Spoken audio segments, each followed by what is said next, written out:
Isi nyibereyemo iki? Ubuzima bwo kurundanya ibintu ni ubuzima bupfuye, ni igishyitsi cyumye. Ubuzima buyobowe n'Imana ni nk'igiti gitoshye. Imigani igice cya 11 umurongo wa 28. Hahirwa abantu bizera Uwiteka, kuko bazahanwa n'ibiti byatewe ku nkombe y'umugezi, bigashorera imizi mu mazi. Bene ibyo biti ntibizangayikishwa n'icyokere cyangwa n'amezi menshi y'amapfa. Ibibabi byabyo bizahora bitoshye, bizahora byera imbuto zabyo ziryoshye. Yeremiya igice cya 17 umurongo wa 7 kugeza ku wa 8. Umunsi wa gatatu. Ni iki kigenga ubuzima bwawe? Naritegereje nsanga inkomoko yo kurushanwa kose ari imbaraga zo kwifuza n'ishyari. Umubwiriza igice cya 4 umurongo wa 4. Umuntu utagira intego y'ubuzima ni nk'imodoka itagira deregisiyo, ni igishushungwa ntacyo ari cyo. Solomon Thomas Carlyle. Ubuzima bw'umuntu wese bugira ikibugenga. Kugenga ikintu ni ukuyiyobora, ukagitegeka aho kijya, ukacyereka inzira. Waba ugendesha imodoka, waba ukubita umusumari winjiza mu rubaho, waba utera umupira, uba utanga icyerekezo, ukagenzura, ukerekeza iyo kigana. None se ubuzima bwawe bwo bugengwa n'iki? Ubu aka kanya usoma aya magambo ushobora kuba ufite ikibazo, ikintu kivuna cyangwa akazi ugomba kurangiza none, akaba ari cyo kirimo kugukoresha. Ushobora kandi kuba ukoreshwa n'ibintu byakubayeho kera, ukaba ukibyibuka, cyangwa ikintu uhora wikanga, cyangwa ibyo wemera utarabitekerejeho. Hari ibintu, ibitekerezo cyangwa amarangamutima menshi bishobora kugenga ubuzima bwawe. Dore ibintu 5 nabonye bigenga ubuzima bwa benshi. Abantu benshi bagengwa n'umutima ubacira urubanza. Bene abo bamara ubuzima bwabo bwose bicuza ibyo bakoze, bagerageza guhisha isoni z'amateka yabo. Abantu bagengwa n'umutima ubacira urubanza ni imbata z'ibyo bibuka. Baba baremerewe ibyahise bikagenga iby'ejo hazaza. Baba barashyize mu gihano batatekereje, bakivutsa ibyiza bari kuzageraho byose. Ubwo Kayini yakoraga icyaha, umutima wicira urubanza wamutandukanije n'Imana. Amaherezo Imana iramubwira iti, genda uzabe igicamuke n'inzererezi mu isi. Abantu benshi nuko babayeho muri iyi minsi, bagenda mu buzima nk'inzererezi batagira intego. Ibihe byashize niyo byatugize uko turi ubu, ariko si ngombwa ko tuba imbata z'amateka yacu. Ntabwo imigambi y'Imana itangirwa n'ibyo wanyuzemo. Uko Imana yafashe umwicanyi witwa Mose ikamuhinduramo umuyobozi ukomeye, igafata umunyabwoba nka Gideyoni ikamuhinduramo intwari idatinya, niko ishobora kugukoresha ibintu bihambaye mu minsi usigaranye yo kubaho. Guha abantu intangiriro rishya, Imana yabigize umwuga. Bibiliya iravuga ngo, mbega amahirwe y'umuntu wababariwe ibyaha, mbega umugisha w'umuntu watuye ibyaha bye Imana ikamukuraho urubanza. Abantu benshi bagengwa n'inzika n'umujinya. Bene abo biziritse ku byabakomerekeje kandi ntibashake kubyibagirwa. Aho kugira ngo bareke agahinda bababarira ababahemukiye, ahubwo bahora bagacunda mu bitekerezo byabo.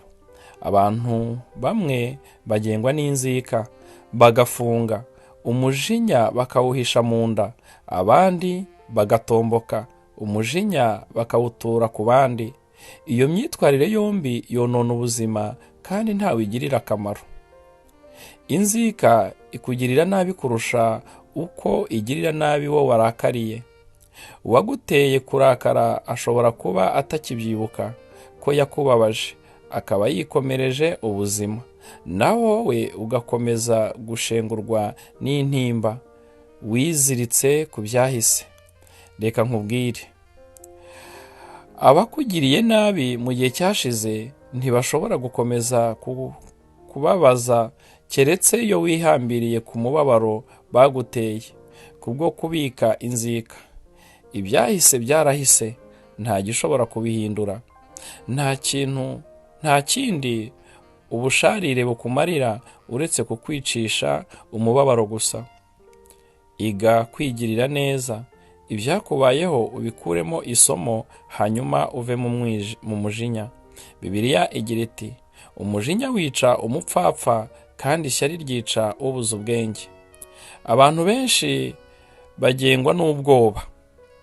Ubwoba bwabo bushobora kuba ari ingaruka zo guhahamuka, bushobora kuva mu kwiha intego zidashoboka, bushobora kuba ingaruka yo kuba wararezwe n'ababyeyi b'abanyagitsure, cyangwa se bukava mu mikorere bwite y'amaraso yawe.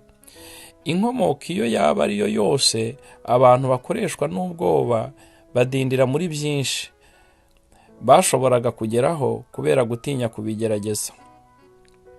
Usanga kenshi bagenda bigengesereye, bagatinya guhindura ibintu, kandi iteka bakagerageza kugendera mu byo bamenyereye. Ubwoba ni nka gereza uba wifungiyemo, kandi buzakubuza kuba icyo Imana yashakaga kuba cyo. Ni ngombwa rero kubuhagurukira ukaburwanya ukoresheje intwaro yo kwizera n'urukundo. Bibiliya iravuga ngo, mu rukundo ntibari mu bwoba, kuko ubwoba bubambira umuntu. Ubuzima burimo ubwoba, bwaba ubwoba bw'urupfu cyangwa gucirwaho iteka, bwerekana umuntu utaratunganywa mu rukundo. Abantu benshi bagengwa n'urukundo rw'ibintu. Inyota yo kwigiza ibintu niyo ihinduka intego y'ubuzima bwabo. Iyo rukuruzi yo gushaka kurundanya ibintu ikomoka mu kwishuka ko ningira ibintu byinshi bizanyongerera umunezero, gukomera, gutuza mu mutima. Ariko ibyo bitekerezo uko ari bitatu byose ni ukwishuka. Ibintu utunze bitanga umunezero w'igihe gito, kuko ibintu byo bidahinduka. Tugeraho tukabirambirwa, tugatangira kwifuza ibishya, ibinini kurutaho, cyangwa se ibirusha kuba bigezweho. Ni ukwibeshya gukomeye kwibwira ko gutunga ibintu byinshi bizanyongerera gukomera. Kugira agaciro no kugira ubutunzi ni ibintu bibiri bitandukanye.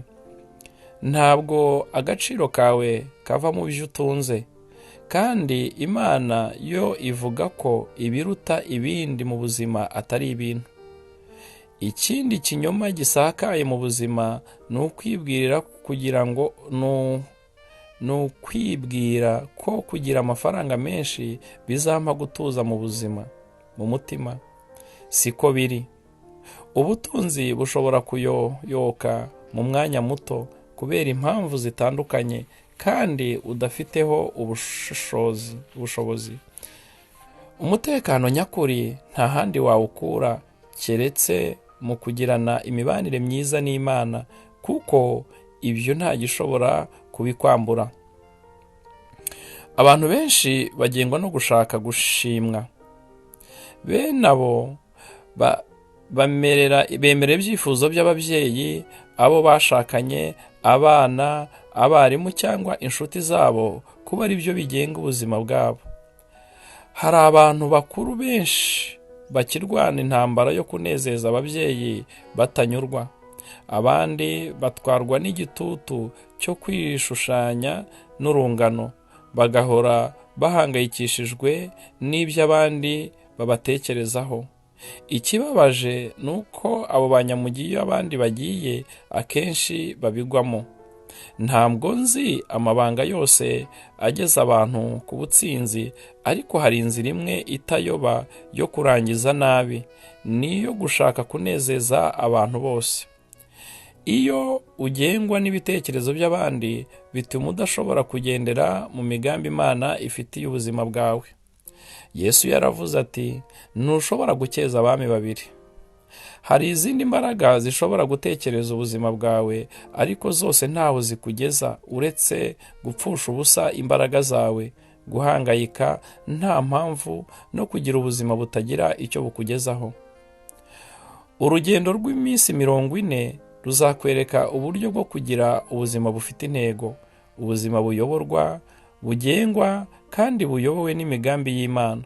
Nta kintu kirusha agaciro kumenya imigambi y'Imana ku buzima bwawe, kandi nta cyashobora gusimbura igihombo giterwa no kutayimenya, byaba kugera ku byo ugambirira, ubukire, kumenyekana cyangwa kwinezeza. Ubuzima budafite intego ni nk'urugendo rutagira iyo rukujyana. Ni ugukora ntacyo ugamije, ni uruhererekane rw'ibintu bitagira impamvu. Iyo ubuzima budafite intego buhinduka imfabusa, bukaba amanjwe kandi ntibugire icyo bukugezaho. Ibyiza bw'imibereho ifite intego. Hari ibyiza 5 nyamukuru biva mu kugira ubuzima bufite intego. Kumenya intego y'ubuzima bwawe bibuha agaciro. Twaremeye kugira agaciro, niyo mpamvu usanga abantu rimwe na rimwe bakoresha uburyo budahwitse nko kuraguza cyangwa ibiyobyabwenge ngo barebe ko bamenya iyo bagana. Iyo ubuzima bwawe bufite agaciro, ushobora kwihanganira ibikubaho byose, ariko iyo nta gaciro wabuhaye, n'utuntu duto duhinduka umusozi. Umusore umwe wo mu kigero cy'imyaka 20 yaranditse ati, numva ntacyo mvuze kuko maze igihe ndwanira kureba ko nagira icyo mba cyo. Ikibabaje ni uko ntazi n'icyo nshaka kuba cyo. Ubu mbona bucya nkabona bwira. Nizera ko umunsi umwe nimpishurirwa intego y'ubuzima bwanjye, aribwo nzatangira kumva ndiho by'ukuri. Ubuzima butarimo Imana ntibugira intego, kandi ubuzima butagira intego ntibugira agaciro. Kandi iyo ubuzima bubuze agaciro ntibugira umumaro, nta n'ibyiringiro butanga. Muri Bibiliya abantu benshi bagiye bavuga kuri ubwo buzima butagira ibyiringiro.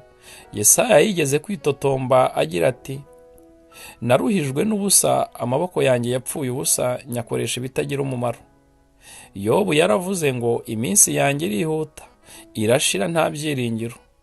Akarangiza agira ati, kubaho kwanjye ndakuzinutswe, sinshaka kurama, ndekera ukwanjye kuko iminsi yanjye ari ubusa. Akaga gakomeye gashobora kugwirira umuntu si ugupfa, ni ukubaho ufite ubuzima butagiraho bukuganisha. Ibyiringiro ni ngombwa mu buzima bwawe, nk'uko ukenera umwuka wo guhumeka n'amazi yo kunywa.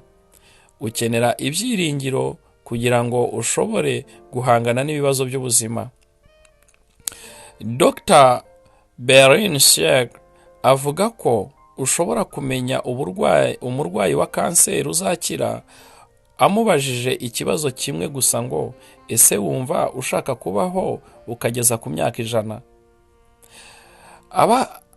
Abazi neza ko ubuzima bwabo bufite intego kenshi bagiye basubiza ngo yego, kandi kenshi nibo bashoboye gukira. Ibyiringiro bizanwa no kubaho ufite intego. Niba wajyaga wumva uraho gusa utagira ibyiringiro, komera. Impinduka zikomeye zigiye gutangira mu buzima bwawe niwiyemeza gutangira kubaho ubuzima bufite intego. Imana irakubwira ngo, nzi ibyo nibwira nzabagirira, mbafitiye imigambi y'ibyiza, si iyo kubagirira nabi. Nzabarema umutima kandi mbahe ibyiringiro by'ibyo muzabona hanyuma. Ushobora kuba wumva uhanganye n'ibibazo bidashobora kubona ibisubizo, ariko biravuga ngo Imana ishobora gukora ibiruta cyane ibyo dusaba ndetse n'ibyo twibwira. Ni ukuvuga ibiruta cyane ibyo dusengera, twifuza dutekereza cyangwa twizera. Kumenya intego y'ubuzima bwawe byoroshya imibereho, byoroshya guhitamo ibyo ukora n'ibyo udakora. Intego y'ubuzima bwawe ihinduka igipimo ukoresha uhitamo ibikorwa witaho n'ibyo utitaho. Iyo ugeze imbere y'igikorwa icyo ari cyo cyose uribaza uti, ese gukora ibi biramfasha gusohoza imwe mu ntego z'Imana ku buzima bwanjye? Iyo udafite intego y'ubuzima isobanutse, nta shingiro uba ufite iyo uhitamo. Iyo ugena uko uzakoresha igihe cyawe cyangwa ubutunzi bwawe, uzaba mu kamenyero ko guhitamo bitewe n'ibyo ureba, igitutu abandi bagushyizeho, cyangwa uko wumva umeze muri wowe muri ako kanya. Abantu batazi intego y'ubuzima bwabo bagerageza gukora ibintu byinshi icyarimwe, bikabazanira guhangayika, umunaniro n'amakimbirane mu mitima. Ntibishoboka gukora ibintu byose abantu bashaka ko ukora. Ubundi igihe ufite cyagenewe gukora ubushake bw'Imana gusa. Niba ubona udashobora kurangiza ibyo wihaye gukora, jya umenya ko urimo kugerageza gukora ibirenze iby'Imana yashakaga ko ukora, cyangwa se ukaba ukoresha igihe nabi, nk'iyo umara amasaha menshi imbere ya televiziyo. Kubaho ufite intego bituma ugira imibereho yoroshye na gahunda zitakuvuna. Bibiliya ivuga neza ngo ubuzima bwo kwifata no kwigaragaza uko utari bwerekana ubukene bw'umutima, nyamara ubuzima bwicishije make burimo inyungu nyinshi. Ibyo bizana amahoro y'umutima. Mwami Imana ugushikamijeho umutima, uzamurinda aba amahoro masa kuko akwiringiye. Kumenya intego y'ubuzima bwawe biha icyerekezo imibereho yawe. Bituma imbaraga zawe n'umwete wose ubikoresha mu bifite umumaro. Utangirira kugera kuri byinshi kugira guhitamo gukora bike by'ingirakamaro. Ubundi muri kamere y'umuntu habamo kurangazwa n'utuntu duto tudafite akamaro. Usanga duhora twiruka inyuma y'umuyaga. Henry David Thoreau yaravuze ngo abantu benshi babaho mu bwihebe busa n'umutuzo, ariko ab'iki gihe bo babaho mu kwirangaza kutagira icyo kubagezaho. Abantu benshi basa n'icyuma bakoresha bapima umuvuduko w'umuyaga, gihora gihindukiza cyihuta ariko kitava aho kiri. Niba udafite intego isobanutse y'ubuzima bwawe, uzahora ubyina muzunga, uhindura imirimo, uhindura inshuti, uhindura amatorero cyangwa ibindi bintu by'inyuma, wibeshya ko uko guhindagura bizazana gahunda mu mibereho yawe cyangwa ko bizahaza inzara y'umutima uri mu busa. Uzahora wibwira uti, wenda ubu nibwo nimpindura hari igishya bizanzanira, ariko amaherezo uzasanga bidakemuye ikibazo cyawe, kuko ikibazo ufite nicyo kubura icyerekezo no kutagira intego. Bibiliya igira iti, ntimukabeho nk'abanyamugiyo bajya b'abapfu badatekereza, ahubwo murwanire kumenya icyo umwami wacu ashaka. Imbaraga zo kugendera inzira imwe zisobanuka neza iyo twitegereje imikorere y'urumuri. Urumuri rusanzwe nta mbaraga rugira, ariko iyo urwerekeje umujyo umwe rwunguka imbaraga. Iyo imirasire y'izuba uyerekeje hamwe ukoresheje ikirahuri cyitwa lupe, ishobora gutwika ibipapuro ndetse n'ibyatsi. Hari n'ubuhanga bugezweho bwo gucisha urumuri ahantu hato cyane hakavamo imbaraga zitwa laser. Zishobora gukata ibyuma n'iyo byaba bikomeye. Nta kintu kigira imbaraga nk'ubuzima bufite icyerekezo, nk'imibereho ifite intego. Abagabo cyangwa abagore bagize icyo bahindura mu mateka y'isi ni abari bafite ubuzima bufite icyerekezo. Urugero ni nk'intumwa Pawulo wakoze nk'uri wenyine, agakwiza ubutumwa bwiza mu bwami bw'abaroma bwose.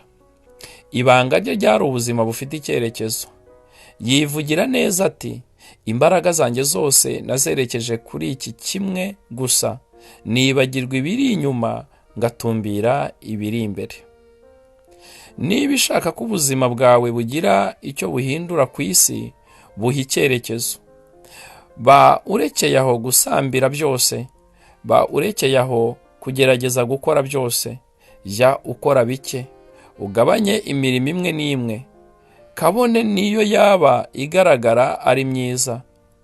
Wibande cyane ku byo ubona ari ingirakamaro.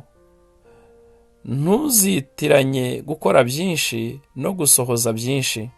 Ushobora gukora byinshi ntacyo ugamije, ariko se amaherezo bimaze iki?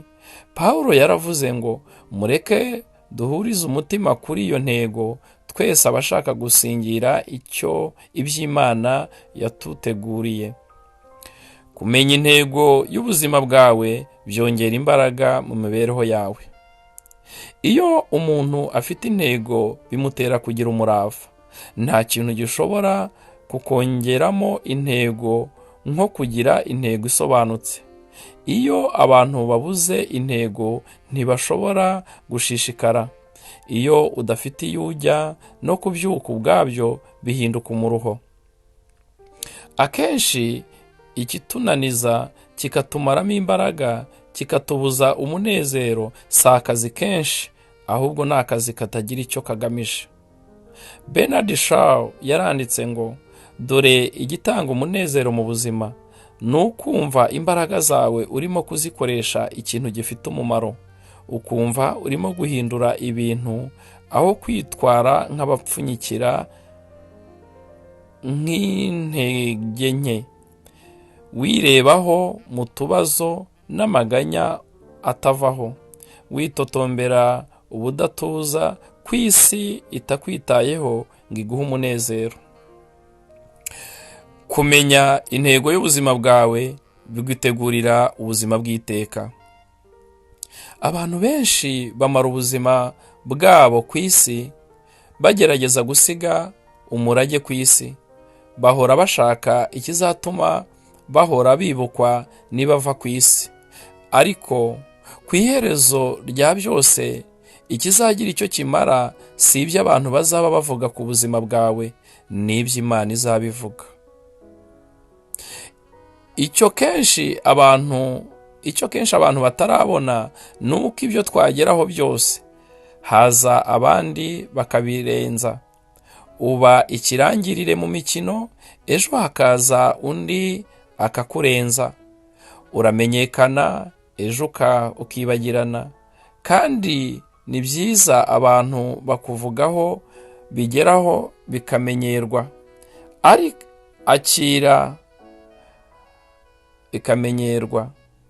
Akiri muri kaminuza, uwitwa James Dobson yari yarihaye intego yo kuzaba uwa mbere agatwara igikombe mu mikino y'amarushanwa ya tennis. Intego ye ayigeraho, akajya yumva afite ishema kuko igikombe yatsindiye cyari gitatse ahagaragara mu ishuri. Haciyeho imyaka, umuntu arakimwoherereza. Bari bagisanze mu iyarara aho bari bataye imyanda barimo kuvugurura inyubako y'ikigo. Hanyuma James arandika ngo, igihe kiratinda, ibyo watsindiye abandi bakabiyorora mu iyarara ryo ku cyavu.